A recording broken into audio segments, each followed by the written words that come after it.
Transmitancia y absorbancia. Bueno, ya hemos visto entonces cómo funciona un espectrofotómetro y una de las medidas importantes de que se pueden hacer en el espectrofotómetro es la transmitancia. La absorbancia es consecuencia de la transmitancia como lo vamos a ver en este momento. La transmitancia, que en muchos libros lo nombran como T, es la fracción de luz incidente que pasa a través de la muestra, que va desde 0 hasta 1, donde 1 es el paso de la luz y hace referencia a un 100%, por lo que también se maneja el porcentaje de transmitancia. Bueno, ¿qué quiere decir esto? Primero, que la transmitancia es una fracción. Si es una fracción, pues recuerden que las fracciones van de 0 a 1. 0, donde no pasó nada de luz, y 1, donde toda la luz incidente, o sea, toda la luz que llega a la muestra, ha pasado a través de la muestra, no ha retenido nada y es la misma luz que va a llegar al detector. ¿Listo? Por tanto, si llega a ser una fracción, la transmitancia es igual a la luz transmitida, que nosotros la conocemos como P, sobre la luz incidente, o sea, toda la luz que llegó a la muestra. Es natural que los espectrofotómetros trabajen en porcentaje de transmitancia, porque es mucho más fácil mirar de 0 a 100%. Ya nos está indicando un valor un poco más entendible de cuánta luz ha pasado a través de la muestra. La absorbancia es un valor producto de la transmitancia. Aunque los equipos, ya la mayoría vienen predeterminados también para medir absorbancia, porque solo es un algoritmo que se aplica en el equipo. Y es el logaritmo de la transmitancia. Y es la que nosotros usamos en la ley de Lambert-Beer. ¿Listo?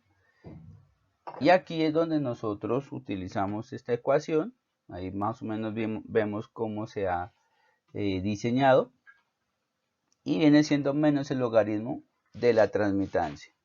No el porcentaje de transmitancia, ojo con eso, porque algunos cometen el error de sacar el menos logaritmo al porcentaje de transmitancia. No, es al valor de la transmitancia. ¿Listo?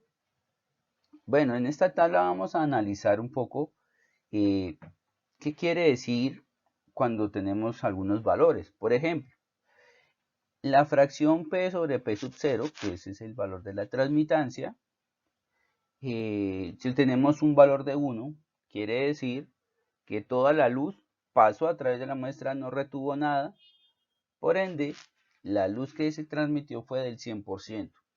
Ejemplo, es como si nosotros colocáramos un foco de luz, encendido obviamente, y lo viéramos a través de un vaso con agua. Toda la luz que está desprendiendo el vaso, eh, toda la luz que está desprendiendo la bombilla, perdón, pues está pasando a través del agua y no se está reteniendo nada. Y por ende yo estoy viendo toda la radiación que está generando la bombilla. Como todo está pasando, nada se está reteniendo, pues la absorbancia es igual a cero. Nosotros la absorbancia la podemos ver como la luz retenida, la luz que absorbió la muestra. Y si no absorbe nada, pues va a tener un valor de cero. Cuando tenemos un valor de 0.1, ¿qué quiere decir eso? Al multiplicarlo por el 100%, pues nos da un 10% de transmitancia, indicando que el 90% de la radiación la retuvo la muestra. Si hacemos el cálculo de la absorbancia, nos da un valor de 1, indicando pues que la sustancia absorbió en una unidad. Y cuando tenemos una transmitancia de 0,01, quiere decir que nuestro porcentaje es igual a 1. O sea, en un 99% la radiación fue retenida o absorbida por la muestra. ¿Qué quiere decir eso? Que prácticamente toda la radiación ha sido retenida por la muestra y en absorbancia vamos a tener un valor de 2.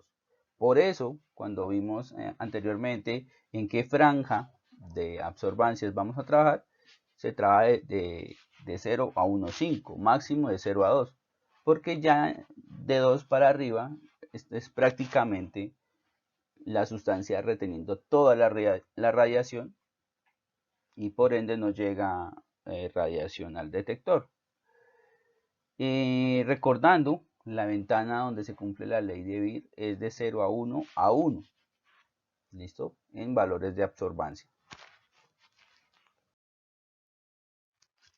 Cuando ya tenemos, por ejemplo, este proceso de transmitancia, de cálculo de la absorbancia, el equipo me genera un espectro.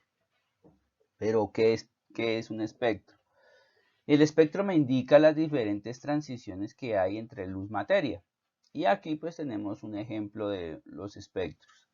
Por ejemplo, aquí se está trabajando una sustancia que absorbe 525 nanómetros. ¿Y cómo sabemos eso? Porque el espectro me genera un máximo de absorción, que es lo que nosotros buscamos cuando hacemos un barrido o el famoso background. Si miramos con cuidado, en esta señal y esta señal es donde están los máximos de absorbancia, y si tienen los máximos de absorbancia, ahí es donde el compuesto absorbe más. Y si se dan cuenta, las líneas espectrales, o sea, las líneas de cada espectro a cada concentración, mantienen una misma forma, indicando que hay una proporcionalidad. Si yo lo pongo más concentrado, pues me va a dar la misma forma, pero en mayor valor de absorbancia. Si tengo menor concentración, voy a tener la misma forma, pero en menor intensidad. Y eso es una ventaja en espectroscopía UV visible y en los demás tipos de espectroscopía. Y es que la relación entre concentración y absorbancia es directamente proporcional. ¿Qué es directamente proporcional? Que la concentración y la absorbancia forman una línea recta. Y si nos forma una línea recta, es una gran ventaja. ¿Por qué? Porque los modelos lineales son muy fáciles de manejar, son muy fáciles de trabajar desde el punto de vista de un espectro y de un análisis cuantitativo. Entonces, si nosotros podemos adaptar una línea recta a un modelo en espectrofotometría, divinamente puedo hallar los parámetros que se me soliciten y además la concentración de una sustancia de la cual no conocemos esa concentración. ¿Listo? Y eso es lo que se define como curva de calibración y eso ya lo veremos más adelante. Entonces hay que tener presente eso. La absorbancia es directamente proporcional a la concentración. Y pues ahí es donde nosotros utilizamos la ley de Lambert-Beer. La ley de Lambert-Beer es una expresión matemática. Es una expresión donde me relaciona la concentración con la absorbancia. Y pues el fenómeno de absorción y emisión aplica para esta ley. Esta ley de Lambert-Beer se cumple en determinadas zonas del espectro. O sea, no todo se puede trabajar con la ley de Lambert-Beer, sino que hay zonas de los espectros que cumplen esta ley.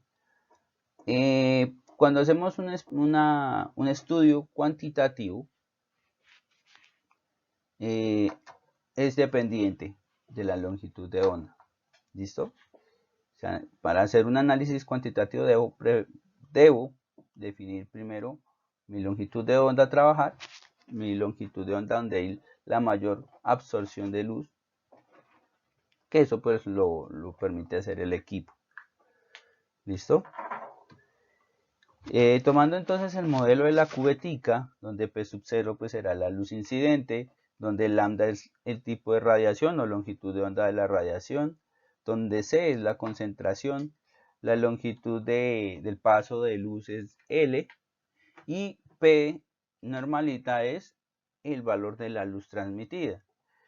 Recordando que la flecha ha disminuido tanto de color como de tamaño, indicando que parte de la radiación ha sido retenida por la muestra. Ahí teniendo en cuenta entonces la absorbancia, que es el logaritmo de la transmitancia. Entonces tengo este modelo donde A indica absortividad, ¿listo? Es una constante de proporcionalidad. Entonces cuando nosotros hacemos un estudio de cuantificación, pues vamos a aplicar estas cositas. Primero, que va a haber una proporcionalidad entre la concentración y la absorbancia, donde L va a ser el paso de la luz, ¿listo? Y va a ser pues obviamente de 1 centímetro. Algunos dirán, pero todos son de 1 centímetro. En un 90% sí. ¿Por qué? Porque al colocar una distancia de 1 centímetro, pues cualquier cálculo y cualquier definición no se ve afectada. Entonces el valor de L ya es un problema menos, ya es una variable que no tendremos en cuenta y solamente nos estaremos fijando en la absorbancia y en la concentración. Y también cuando ya estos están relacionados, pues me saldrá la constante de proporcionalidad. La concentración, que está definida como C, la trabajamos principalmente en molaridad, aunque también hay algunos estudios que usan las partes por millón. No quiere decir que las otras unidades no se trabajen. Sí se trabajan, pero en menor intensidad. Las más frecuentes, la molaridad y las partes por millón. La molaridad porque en moles es una de las más rápidas y más fáciles de trabajar. En partes por millón porque las concentraciones que se manejan en espectrofotometría son bajas. Y cuando manejamos concentraciones bajas, las partes por millón son muy útiles. ¿Listo? Todo eso nos genera una ecuación que de pronto ustedes ya han visto en algunos libros o en algunas fuentes de información, y es un épsilon. Ese épsilon pues viene siendo la absortividad molar. Cuando trabajamos directamente con molaridad, SA viene a ser este épsilon como absortividad molar. Y la absortividad molar es una variable, bueno, es una constante, primero que todo, independiente para... Gracias, Blanquita, no, la verdad. La absortividad molar es independiente de cada muestra, de cada compuesto y de cada longitud de onda. Y pues es un valor que nosotros podemos consultar en fuentes de información, en libros, en bases de datos, en artículos científicos. Es una información que podemos encontrar y es una forma de identificar alguna sustancia. Tenemos el paso L y tenemos la concentración. Surge esta ecuación: absorbancia es igual a epsilon por el paso de la luz por la concentración, y eso es lo que conocemos como la ley de Beer. ¿Listo? Es una ecuación donde nos muestra una relación directa. La relación de proporcionalidad nos la da el épsilon, o sea, la absortividad molar. Y además, la absortividad molar también la encontramos a veces como coeficiente de extinción molar o coeficiente de absortividad molar. La ventaja, como les había dicho anteriormente, es que se asemeja a una línea recta. O sea, la ecuación de la ley de Beer es una línea recta, donde la concentración es en el eje X, la absorbancia es en el eje y epsilon, o sea, la absortividad molar, viene a ser la pendiente de esa recta. El punto de corte en un modelo ideal, pues debe ser igual a 0, porque si no hay concentración no hay absorbancia. Pero vamos a ver que en estos modelos experimentales B va a tener un valor porque hay algunos apartes a tener en cuenta en esta ecuación.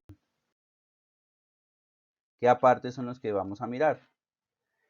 Primero, que es una relación directa, o sea, nos va a dar una línea recta en cuanto a proporcionalidad. Pero cuando nosotros tomamos un estudio de concentración versus absorbancia cuando ya hemos definido nuestra longitud de onda, pues no da una línea recta. Por lo general dan líneas sigmoidales, que son líneas sigmoidales como la que estamos viendo a continuación.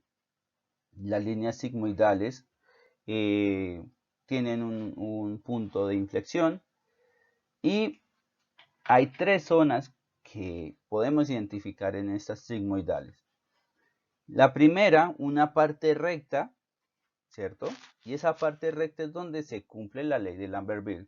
Ya vamos a mirar por qué se cumple ahí.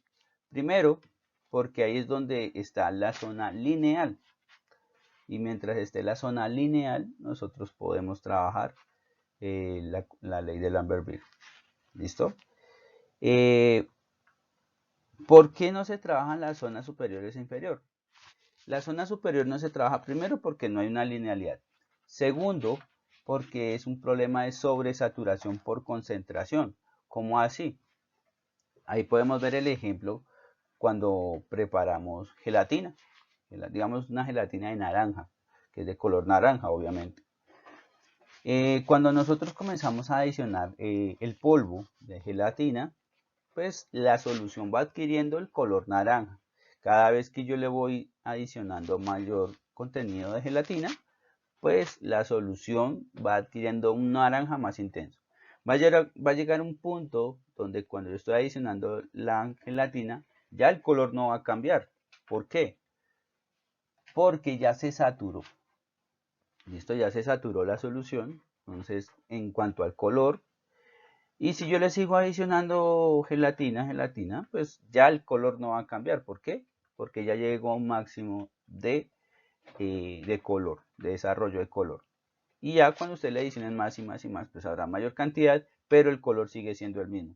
Eso es lo que pasa aquí en estos modelos de sobresaturación. Ya el color o la radiación que yo esté aplicando en la sustancia o el color que yo esté viendo, ya no es proporcional a la concentración, sino que ya hay mucha cantidad de compuesto y por ende no se sabe a ciencia cierta cuál es la relación entre el uno y el otro.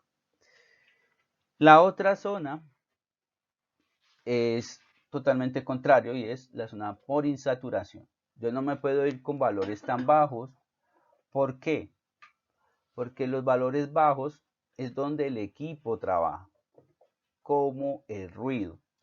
¿Qué es el ruido? Es la mínima señal que genera un equipo. Es el mínimo que tiene el equipo al generar una señal.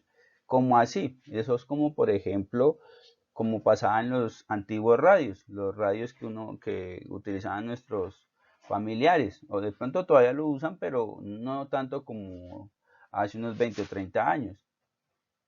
Por ejemplo, cuando se sintonizaba una emisora, había partes donde se escuchaba un ruido. O sea, para nosotros el ruido es como algo así, donde no se sintonizaba ninguna emisora. ¿Y eso qué quería decir? Que el radio estaba cogiendo una señal, sí, claro, pero obviamente no era ninguna señal de ninguna emisora, sino es la señal que genera por defecto el equipo. Y en espectrofotometría no es la excepción. Cuando nosotros encendemos un equipo, un espectrofotómetro, ¿qué va a pasar? Hay una línea base, hay una señal que genera el equipo. Y uno a veces cree que está teniendo alguna interacción con materia, ¿no? Solamente que cuando uno inicia el equipo, pues él va a dar una señal mínima. Eso es el ruido. Y cuando trabajamos en la zona insaturada, pues el ruido va a interferir bastante en la señal. Y pues por ende, ahí en esas zonas donde aparece el límite de detección, que es un parámetro espectrofotométrico, indicando que trabajar en el límite de detección es donde el equipo comienza a trabajar. Entonces, lo ideal es que trabajemos en la zona lineal. Pero, ¿cuál es la zona lineal? Primero, pues ya escogió la longitud de onda. Segundo, en la zona de mayor absorción. Y tercero, la zona lineal se define entre 0, 1 y 1. ¿Listo? Entonces la absorbancia, si me da entre 0,1 y 1, estamos trabajando en la linealidad. Es un parámetro que se ha definido experimentalmente, o sea, a través de varios experimentos, a través de varios procesos de cuantificación. ¿Listo? Entonces la zona lineal para mí es entre 0, 1 y 1 en valores de absorbancia. Si yo estoy trabajando por encima de 1, estoy corriendo el riesgo que haya un problema de sobresaturación. Si estoy por debajo de 0,1, quiere decir que posiblemente estoy trabajando en la zona de detección, de límite de detección o con el ruido del equipo. ¿Listo? Entonces esa franja de 0,1 a 1 es la zona ideal para que lo tengamos en cuenta.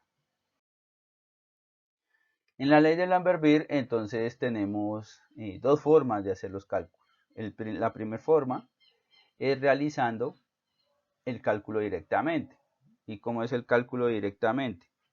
El cálculo directamente es reemplazando los valores con los conocidos y despejando el valor desconocido. Por ejemplo, si yo estoy buscando la absorbancia, pues debo conocer la absortividad molar y la concentración, porque el paso de luz ya lo conozco, ya lo manejo. Si necesito hallar la concentración, pues lo que necesito conocer es la absorbancia y el coeficiente de absortividad molar. Y si necesito el coeficiente de absortividad molar, pues debo tener la absorbancia y debo tener la concentración. Entonces, de esas tres variables debo conocer dos para despejar y poder calcular de manera directa lo que yo quiero hallar. L no nos preocupamos porque ya sabemos que L es igual a 1. Bueno, hay celdas que pueden ser 2 centímetros, hay unas de 0,5 centímetros, pero esos ya son casos aislados, son casos particulares, no son casos generales. ¿Listo? Y además están los métodos gráficos, que son como los más relevantes. Bueno, entonces teníamos presente la curva de calibración, ¿listo? Y las curvas de calibración pues son modelos estadísticos que vienen a partir de varios datos. En la primera parte, o sea, en la primera forma de usar la ley de Beer, teníamos otro dato y con eso asociamos el cálculo directamente. En la curva de calibración usamos varios datos y la relación entre absorbancia versus concentración, el cual me define una relación lineal y a partir de ese modelo lineal, pues yo puedo determinar varios aspectos importantes de la cuantificación, que ese es el objetivo principal de la espectrofotometría. Entonces, usando ese rango válido de la linealidad, pues podemos hallar todos esos parámetros.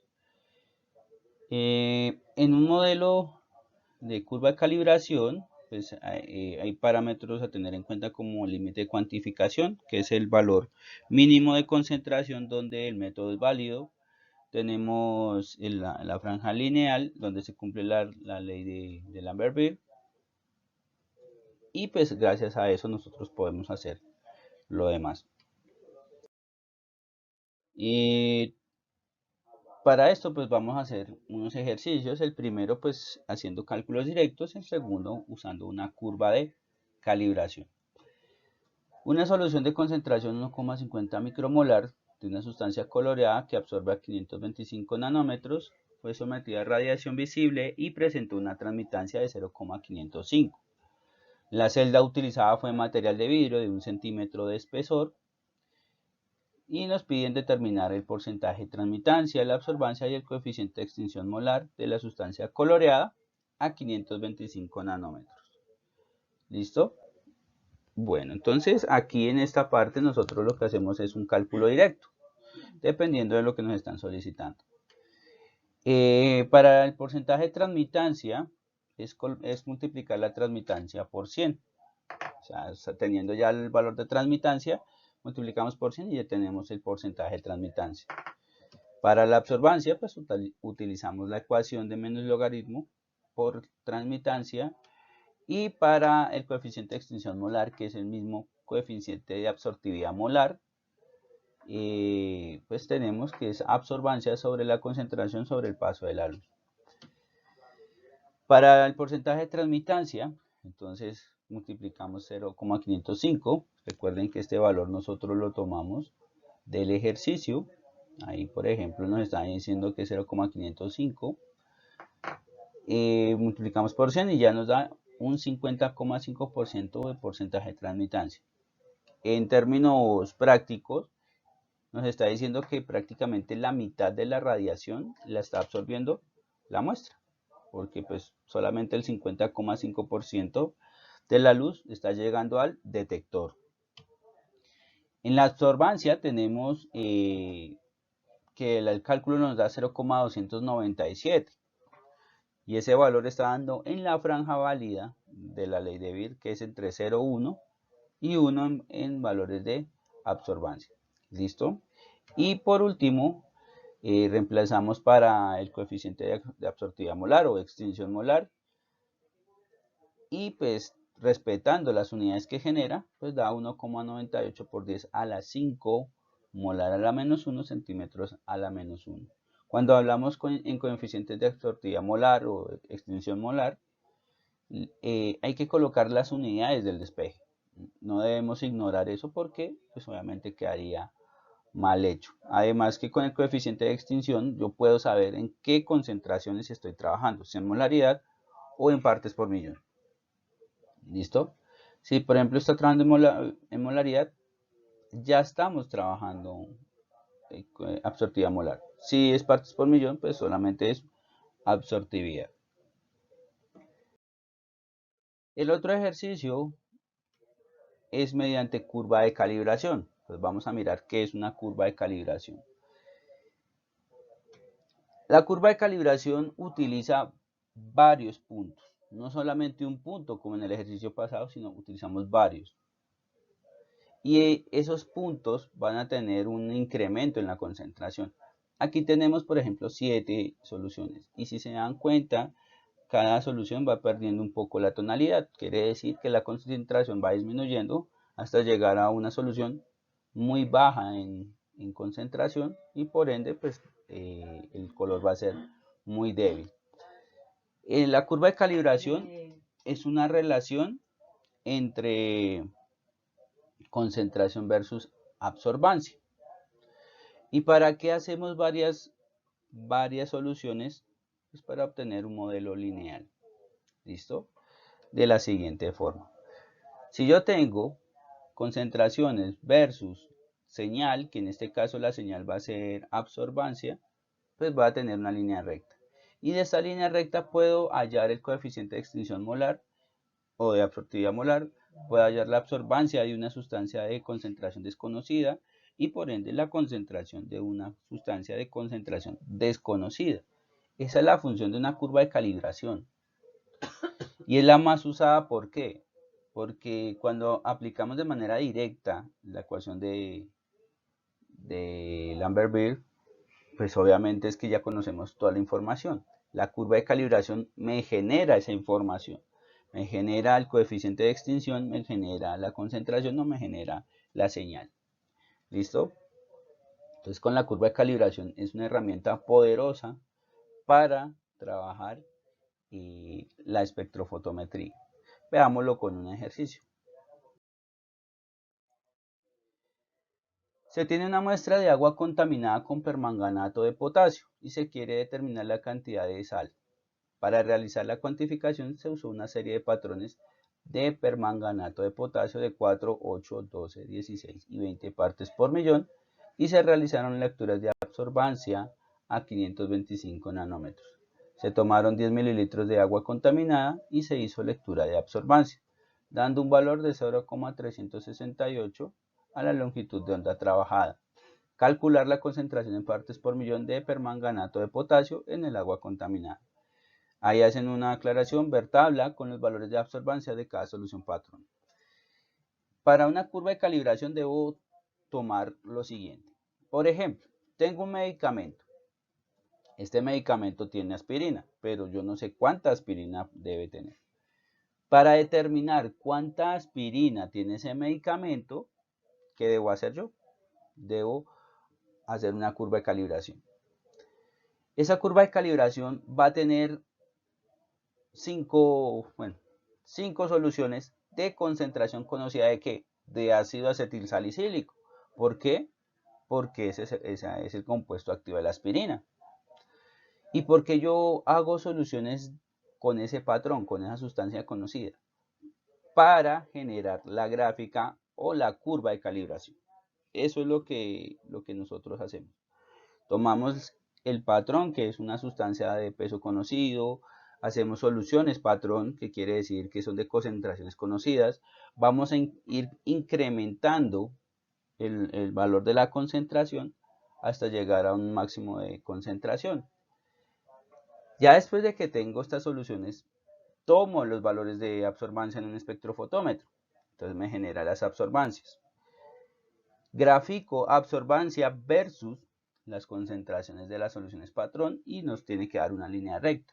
Si nos da una línea recta, tomamos el valor de la absorbancia del medicamento con la aspirina, dará un valor, y eso lo interpolamos, y al interpolar puedo hallar la concentración de manera directa. Eso es lo que vamos a hacer en este ejercicio. ¿Listo? Entonces aquí tenemos más o menos un ejemplo de cómo se están haciendo las soluciones, el cambio de la concentración, y aquí encontramos los 5 espectros que genera el equipo. El equipo, bueno, en este ejercicio en el equipo se generaron 5 espectros. ¿Y para qué se hizo eso? Para mirar la zona de máxima absorción. Y si estamos mirando la de máxima absorción es de 525 nanómetros a la longitud de onda que estábamos trabajando en este equipo. ¿Listo? 525 nanómetros. Bueno, escogemos entonces esa zona para trabajar y ahí es cuando obtenemos las lecturas de absorbancia en el equipo. ¿Cuáles son esas lecturas de absorbancia? Entonces tenemos concentración y tenemos absorbancia. ¿Qué se hizo aquí? Se cogió la solución de 4 partes por millón, se colocó en el espectrofotómetro y me generó esta absorbancia. La de 8, la de 12, la de 16 y la de 20 partes por millón. ¿Listo? Esto me lo da el equipo, esto no lo tenemos que hacer nosotros, el equipo lo genera. Ahora, pues utilizando las herramientas que tenemos, ya sea una graficadora, sea un Excel, sea un Visual Basic, bueno, hasta si lo quieren hacer en un MATLAB, en un GeoGebra, bueno, hacemos la gráfica de absorbancia versus concentración. Y aquí, si ustedes se dan cuenta, pues da una línea recta, y pues eso nos permite decir que podemos adaptar el modelo a una línea recta. Sacamos la ecuación de la recta, lo pueden hacer de manera gráfica, o sea, manual, utilizando máximos y mínimos, o lo pueden usar utilizando las herramientas tecnológicas, que son las herramientas que yo les voy a enseñar a manejar en un video posterior. ¿Listo? Entonces, al generar la recta de la ecuación de la recta, perdón, de esta gráfica, pues podemos tener la pendiente y el punto de corte. Veamos entonces. Antes de seguir, el R cuadrado. El R cuadrado es un parámetro estadístico. Ese parámetro estadístico me dice qué tan cercano estoy yo a una línea recta. Y los valores permitidos es por encima de 0,99. Entonces el valor que yo tengo aquí es un valor aceptable para hacer una línea recta. Lo ideal, o sea, si los datos son ideales, no hay ninguna desviación ni nada, dispersión o demás, ese valor debería ser igual a 1. Pero algo experimental para que dé un valor de 1, tiene que haber algún truco o una perfección en el trabajo. Y pues cuando uno trabaja con datos, a veces esa perfección es difícil de ver. Bueno, tomamos entonces la ecuación de esta recta, ya sea determinada de manera gráfica, utilizando medios tecnológicos u otras herramientas. Hacemos la conversión. Y, pues sabemos que Y es la absorbancia, X es la concentración, y esos parámetros que ustedes ven ahí son los parámetros de la recta. Y ese 0,0409 viene a ser el coeficiente de extinción molar. Pero bueno, eso ya lo hablaremos en ejercicios. Reemplazamos el valor. Recordemos que la absorbancia que tuvo la muestra fue de 0,368. ¿Listo? ¿Y por qué lo colocamos ahí? Porque es el valor de absorbancia. ¿Listo? ¿Y por qué concentración todavía sigue como incógnita? Porque es la que vamos a hallar. ¿Listo? O sea, la finalidad de la curva de calibración es llegar a esta ecuación, y de esta ecuación reemplazar los valores que conozco y despejar el que no conozco y hallar ese valor. La concentración que estamos buscando es la concentración de esa agua residual, de permanganato de potasio en esa agua residual. Hacemos el despeje y nos da que la concentración de esa muestra de agua, de permanganato de potasio en esa muestra de agua, es de 8,16 partes por millón. ¿Listo? Y así es que nosotros trabajamos en un modelo de cuantificación utilizando la curva de calibración.